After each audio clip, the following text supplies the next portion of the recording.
ನಮಸ್ಕಾರ ಪ್ರೀತಿಯ ವಿದ್ಯಾರ್ಥಿನಿಯರೇ, ನಾನು ಡಾಕ್ಟರ್ ಹೇಮಲತಾ ಅಂತ. ಇವತ್ತಿನ ವಿಷಯ ಸ್ಟ್ರಕ್ಚರಲ್ ಆರ್ಗನೈಸೇಷನ್ ಇನ್ ಪ್ಲಾಂಟ್ಸ್. ಅಂದರೆ ಈ ಗಿಡ ಮರಗಳಲ್ಲಿ ಎಷ್ಟು ವೈವಿಧ್ಯತೆ ಇದೆ ಅಲ್ವಾ, ನೀವೆಲ್ಲ ನೋಡಿರ್ತೀರ. ಇದು ಬರೀ ಪಾಠ ಅಂತ ಕಲಿಯೋದಕ್ಕಿಂತ ಜಾಸ್ತಿ ಯಾವಾಗ ನೀವು ಗಿಡ ಮರಗಳನ್ನು ನೋಡ್ತೀರಾ, ಅದರ ರೂಟ್ಸನ್ನು, ಲೀವ್ಸನ್ನು, ಅದಕ್ಕೊಂದು ಅಪ್ರಿಷಿಯೇಟ್ ಮಾಡೋದಕ್ಕೊಂದು ಪಾಯಿಂಟ್ ಬೇಕಾದರೆ biology is the only way to differentiate, to identify, to describe everything. Therefore, morphology of angiosperms is a very important chapter, not only for your regular thing, it is for your NEET and CET part, because last year it was around 5 mark weightage. So, let us begin with the chapter structural organization in plants. That too we are dealing with the angiospermic morphology. The question is, fusiform roots are found in. We have 4 options. One is Solanum Tuberosum, second one is Colocasia, third one is Colocasia, and fourth one is Raphanus sativus.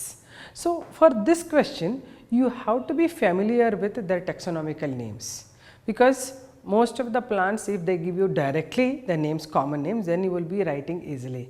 But as it's biology and botany, you are supposed to know the botanical names of the plants. Therefore, let me introduce for each of the question, then you can justify what is it. First one is Solanum tuberosum, that is the potato plant. Next is about Colocasia. This is another kind of the stem modification. Next is Colocasia, it's carrot. Raphanus sativus is the radish. And coming to the fusiform, the question again, fusiform roots. So, on what basis you classify roots? Actually, these are all underground roots I am talking about. The underground roots what we are dealing are based on the shapes we are classifying, because some of the roots are modified for the storage of food. Therefore, these are of 3 types. One is fusiform, one is napiform, another one is conical. You know all the 3 types. Coming to this, in this question, fusiform. What is the shape of fusiform root? It will be swollen at the center, narrow on either side. So, that is called fusiform. Conical, it is swollen at the tip and gradually tapers towards the lower end. What is napiform? It is heavily swollen at the tip and suddenly tapers at the lower end. So, you now come to know what will be the answer. That must be the plant radish, and that is called Raphanus sativus. So, D is the right answer, Raphanus sativus. So, that is the right answer.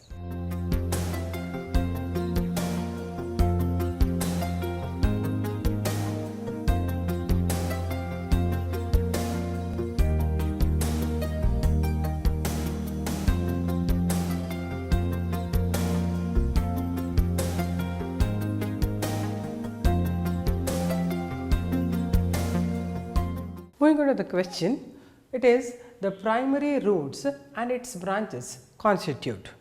Means what are the primary roots? You should know. Primary roots and its branches constitute which root system? First option is adventitious root system. Second option is tap root system. Third one is fibrous roots. Fourth one is prop roots. So, coming to the question, it's very simple question, but yet the answers are very confusing, because they have asked primary roots and its branches. So, for that reason you are supposed to know what are primary roots. So, as you have already studied the types of roots, we have only 2, one is taproot system, another one is fibrous root system. So, what is taproot then? Taproot system is a type of root system found in dicot plants, in which the radicle of the germinating seed produce the primary root, the major root. Then its branches are produced as secondary roots, tertiary roots, and quaternary roots also are produced. So, this whole thing constitute what you call as a taproot system. But fibrous root system is not that way. It is found in the monocot plants.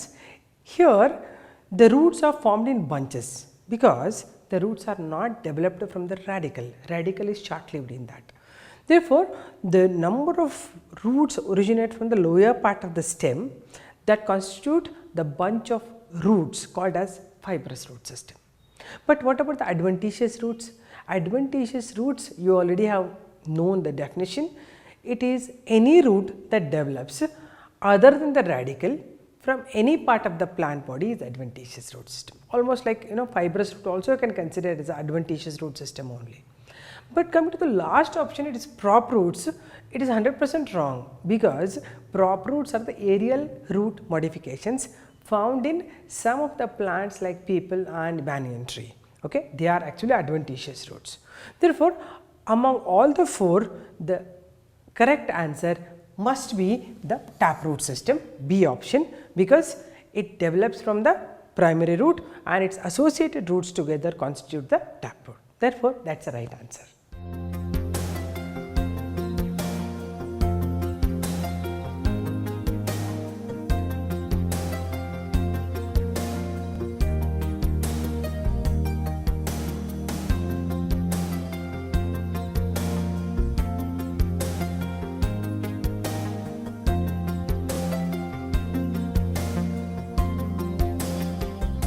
The question is, stilt roots are reported from, means where you get the stilt roots. There are four options as usual. One is sugarcane, next is radish, then is mango ginger and bryophyllum.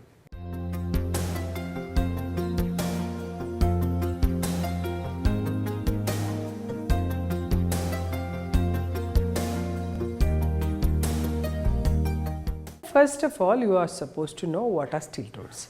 Stilt roots are a kind of aerial root modifications in which the roots are produced from the lower nodal region of the stem, very common in the stems which are slender and thin, right. If the plant has to stand erect, the stem has to stand erect, it has to be supported by some other roots.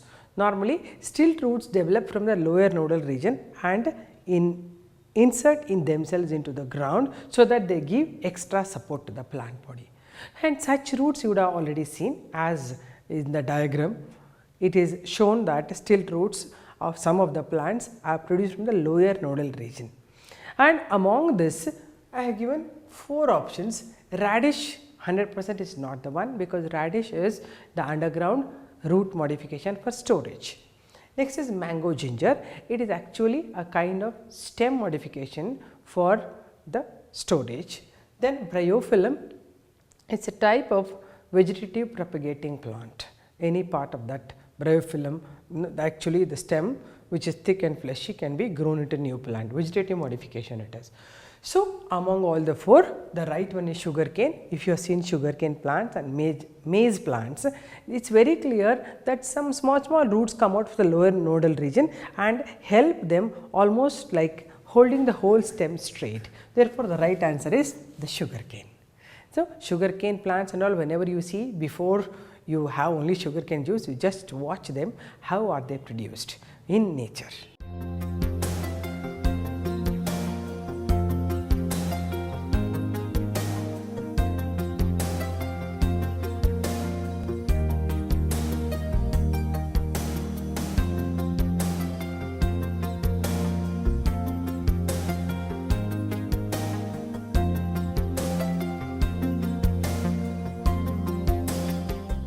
Coming to the next question, it is about the clinging roots and epiphytic roots.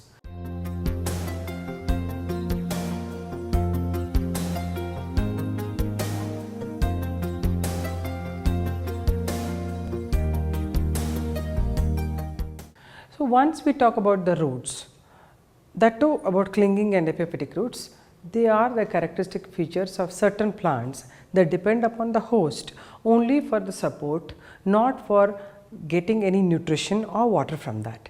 So, these type of plants normally are grown on the other huge trees and they cling to it with clinging roots, and they hang some roots to absorb the moisture from the environment. So, we have four options here. One is orchids, next is Ctenospora, C is Rhizophora, D is Pothos. So, among the four, once you consider orchids, let us talk something about how orchids grow. Orchids are the small plants that grow on the higher trees branches, and once they attach to it, to get the nutrition and all, they have the green leaves, but they produce some hanging roots. They are cottony like in appearance and they have velamen tissue. That can be another question, where do you find the velamen tissue? Velamen tissue is a green color tissue found in the hanging roots of orchids. that will help in photosynthesis and also absorb the moisture from the environment. Clinging roots are attaching roots to the host. So, the answer are among the four must be orchids, because Ctenospora and Rhizophora as already you know, they produce breathing roots and pothos produce the climbing roots. But orchids are those plants that produce clinging roots that help in attachment to the host, and also hanging roots which are also called as epiphytic roots. They absorb the moisture from the environment and also contain the velamen tissue that helps in photosynthesis. So, that can be another question. Therefore, the right answer will be orchids.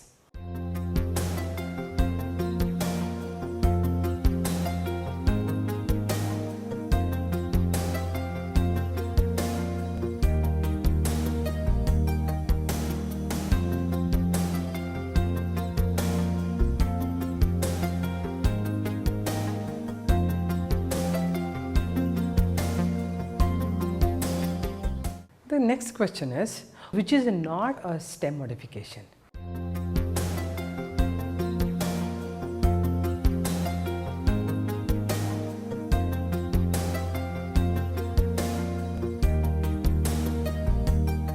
So, as we already studied the root modifications, there are certain stems that are modified both underground and aerial. So, underground stem modifications, as you already have studied, they are helping for storage like tuber of potato, then corm of Colocasia, then the other type it is ginger, which is rhizome, and among these which given answers you have to choose which is not the stem modification.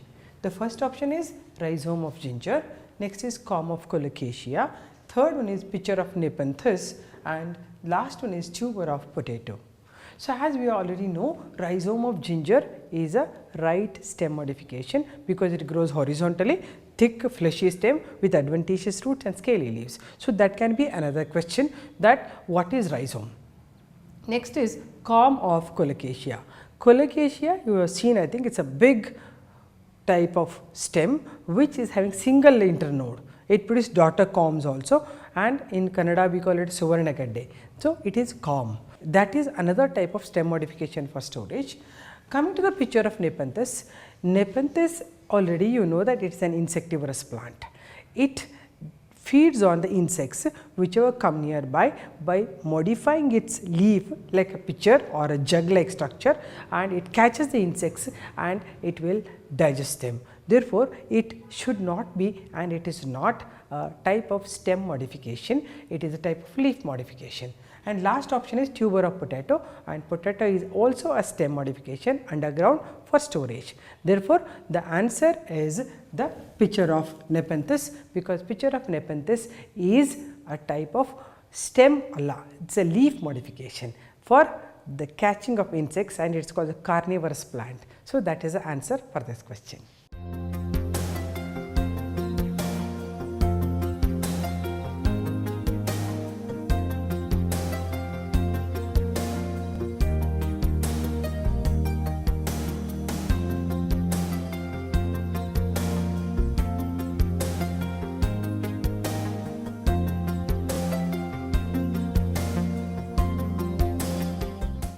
Coming to the question, it is about the phylloclade.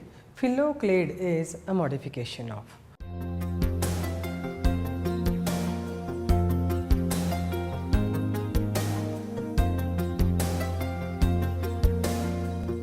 Coming to the phylloclade, these are actually special modifications of stems. You know already stem modification, we have learnt the underground stem for storage, and aerial stems we have the tendrils and spines and other type of modifications. But there are some like phylloclade and cladode, they are the special modifications for photosynthesis. Coming to the phylloclade, it is a thick, fleshy and green stem modified for the function of the photosynthesis when the leaves are not functioning. Either leaves are very small, or they are spiny, or they are caducous, means if they fall off early. So, we have four options, first option being leaf, second option is root, then C is flower, D is stem. So, among the four options, what is the right option for the phylloclade? Right now you can think about what I said at the beginning. So, phylloclade is nothing but the stem modification where it becomes thick, fleshy and green, and it helps in photosynthesis. You would have seen all cactus you would have seen thick fleshy stem, and they actually store water, and such stem is normally a modification for xerophytic condition because it has to store water. They grow in the xeric conditions, that is in deserts. Therefore, the phylloclade is a stem modification and it is found in the various types of cactus including Opuntia. But on the same type, another question can be asked, a flat phylloclade is found in which plant? Another question you can frame in this, that is found in Mullambicea. You would have heard Mullambicea is a thin, flat, leafy structure. It is also called as phylloclade, but the normal phylloclade is found only in Opuntia and other cactus. So, it is very easily seen. Anytime you observe, you have to notice that it is phylloclade because its leaves are modified into spines. Then who will do the function of photosynthesis? That is done by the stem, which is thick, fleshy, and it is called phylloclade. Therefore, the right answer is the stem modification.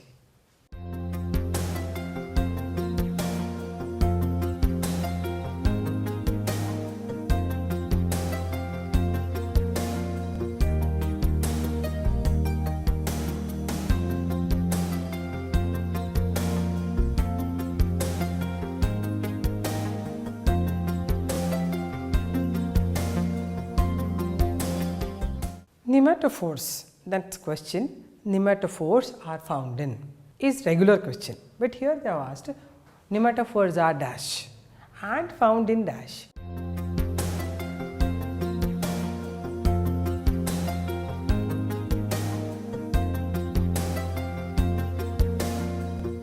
Two things you have to fill it here. One is pneumatophores, what are they and where are they found? So, for this you are supposed to know the meaning of pneumatophores. But answers are also very tricky. Some of the answers may not be suited for anything. Such answer also will be there, like breathing stems of Opuntia. So, what happens such questions? Such thing is not at all there. Next is leaf modifications of Nymphea. Again, the tricky thing happens here also. If you know what is Nymphea, then at least you can manage to answer this. Nymphea is your lotus plant. Next is breathing roots of mangroves. Then floating roots of Eichhornia. So, what are these answers? How to understand that? Eichhornia, we call it the terror of Bengal. I hope you know it. ನೀರಿನಲ್ಲಿ ಎಲ್ಲ ಬೆಳೀತದೆ, Eichhornia ಅಂತಾರೆ, ನೀರಿನಲ್ಲಿ float ಆಗ್ತಾ ಇರ್ತದೆ. ಅದರಲ್ಲಿ ಇರೋದು floating roots ಇರುತ್ತೆ, ಬಟ್ ಅದು ನಿಮಟೋಫೋರ್ಸ್ ಅಲ್ಲ. Then leaf modifications of nymphaea. Nymphaea ಅಂದರೆ ಲೋಟಸ್. ಲೋಟಸ್ ಅಂದರೆ ಕಮಲದ ಹೂವು. ಕಮಲದ ಹೂವಿನಲ್ಲಿ ಯಾವುದೇ ಥರದ ಲೀಫ್ ಮೋಡಿಫಿಕೇಶನ್ಸ್ ಇಲ್ಲ, only it's petiole will be long. Then what are breathing roots of mangroves? So, that must be the right answer because pneumatophores, that name itself indicate the breathing pores. Normally in the mangroves, I hope you know mangroves, the plants that grow in marshy area. In that area, the plants when they grow to breathe, they produce some of the roots that grow above the ground, right? Negatively geotropic. Actually, you know that roots are positively geotropic, but these roots grow above the ground and they have small pores called lenticels through which they breathe and they provide oxygen for the plants. So, therefore, the pneumatophores are nothing but the breathing roots and they are found in all the mangroves, like you have Rhizophora and Avicennia. That is the example, right? So, that is a simple thing, but you are supposed to know what it means actually and where is the example. ಮ್ಯಾಂಗ್ರೂವ್ನ ನೋಡಬೇಕಂದ್ರೆ ನೀವು ಮಾರ್ಷಿ ಏರಿಯಾದಲ್ಲಿ ಹೋದರೆ ಕಾಣಿಸ್ತದೆ. ಎಲ್ಲಿ sea ಶೋರ್ಗೆ ನದಿ ನೀರು ಕೂಡ್ಕೊಡ್ತದಲ್ಲ, ಅಲ್ಲಿ ಮಾರ್ಷಿ area create ಆಗಿರ್ತದೆ. ಅಲ್ಲಿ ಪ್ಲಾಂಟ್ಸ್ ಬೆಳೆಯೋ ಎಲ್ಲದರಲ್ಲೂ ಹೆಚ್ಚು ಕಡಿಮೆ ದ ಬ್ರೀದಿಂಗ್ ರೂಟ್ಸ್ ಅಂದರೆ ಉಸಿರಾಡುವ ಥರದ ಬೇರುಗಳು ಅಂತಾರೆ. ಬ್ರೀದಿಂಗ್ ರೂಟ್ಸ್ ಅಂದರೆ ಅವು ಅಲ್ಲೇ ಬೆಳೀತವೆ. ಹಾಗಾಗಿ breathing roots are found in such plants like mangroves. So the answer must be breathing roots in mangroves. So, that is the right answer, that is C option.